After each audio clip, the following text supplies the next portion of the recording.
आज चाय पे चर्चा करते हैं कुछ मसालेदार टॉपिक पे। वो कहाँ है आपकी पटाखा कर? पता नहीं कहाँ शॉपिंग करने गई है। लो आ गई। परी हूँ मैं, मुझे न छूना। Hello aunty, hi mama, hi hi, how are you? कितनी सेक्सी लग रही है यार। कैसे मेंटेन कर रखा है इतना फिगर? यार बस यही है कि मैंने तो मम्मा को सीधे सीधे बोला हुआ है कि मैं ये शादी वादी के पंगे में फंसने वाली हूँ नहीं। शादी करो, बच्चे करो, उन्हें फीड करो, अपने सारे फिगर की बात लगाओ।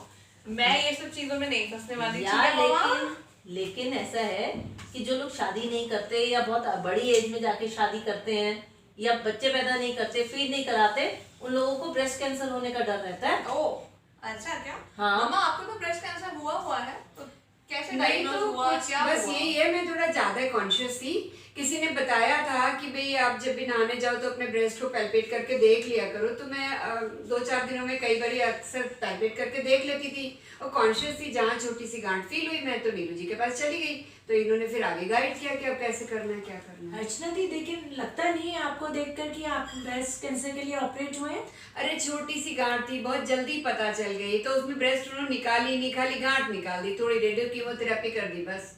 और वैसे भी ना आजकल तो ब्रेस्ट सर्जरी के बाद बहुत सारे इम्प्लांट्स और प्रोस्थेसिस आ गए हैं, तो पता ही नहीं लगता कि सर्जरी हुई है। नीलू जी बताओ आप। बिल्कुल ठीक कह रही हैं, पर आप लोग को ताज्जुब होगा, अब ये ब्रेस्ट कैंसर नंबर 3 पे नहीं है, अब नंबर 1 पे आ गया। इतना my ज़्यादा। हर 8 में से 1 महिला को ब्रेस्ट कैंसर हो रहा है। तो मैम क्या सिम्टम्स रहते हैं, और कैसे 50% से ज्यादा हिंदुस्तानी औरतें जो है आती 3rd और 4th स्टेज पे है।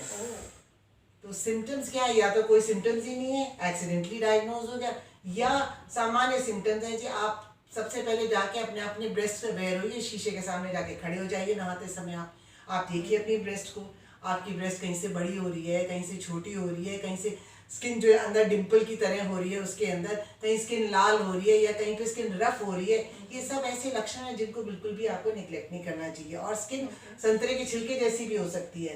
आपका जो निप्पल है वो कभी एक ऊपर या नीचे हो, अंदर की तरफ हो, उसके अंदर से खून आ रहा है या पस आ रहा है, तो ये बड़े सामान्य से सिम्टम्स है जिनको आपको निग्लेक्ट नहीं करना है, डॉक्टर के पास जाना है। ओके, तो अर्चना जी जैसे आपने सर्जरी कराई थी तो आप अभी फॉलोअप पे वो करते हैं? पता नहीं, मेरी सर्जरी मेरे ख्याल में 10-11 साल पहले हुई थी। मैं तो भली चंगी बैठी हूँ, कोई दिक्कत वाली बात नहीं। बस ये कि साल में एक बार जैसे नीलू जी बताती है चेकअप के लिए चली जाती है, वो जो भी इन्वेस्टिगेशन कराते हैं करा लेती हूँ। ये जेनेटिक भी होता है क्या? हाँ, 5 से 10% केसेस के अंदर जेनेटिक होता है। आपको देखना है कि आपके घर में आपकी दादी, नानी, मासी, सगी बहन किसी को हो रहा है, और खासतौर से 50 साल से नीचे हो रहा है, तो आप और भी सतर्क हो जाइए। हर साल मैमोग्राफी कराइए। मैमोग्राफी 40 से 45 साल से बड़ी उम्र में होती है, और उससे नीचे आप अल्ट्रासाउंड कराइए। और सबसे बढ़िया सेल्फ पैल्पेशन और ब्रेस्ट जो आप करते रहिए। तो नेहा तू सुधर जा, देखो, शादी कर ले। आप लोग चाय पियो, मेरे पीछे मत लगो। आप, मुझे लग रहा है कि आप लोग मेरी शादी करा के मानोगे। मैं अपना बैग, शॉपिंग बैग उठा के जा रही तो हूँ। बस शॉपिंग हो गई। आप लोग चाय पियो और मेरी शादी के पीछे मत तेरी लगो। शुरुआत तो हो ही गई भाई। अच्छा जी, अब आप मेरी शादी करा के छोड़ोगे। इतनी जल्दी क्या है चोरी साजन के घर जाने की, सखियों से संग बैठ जरा कुछ बातें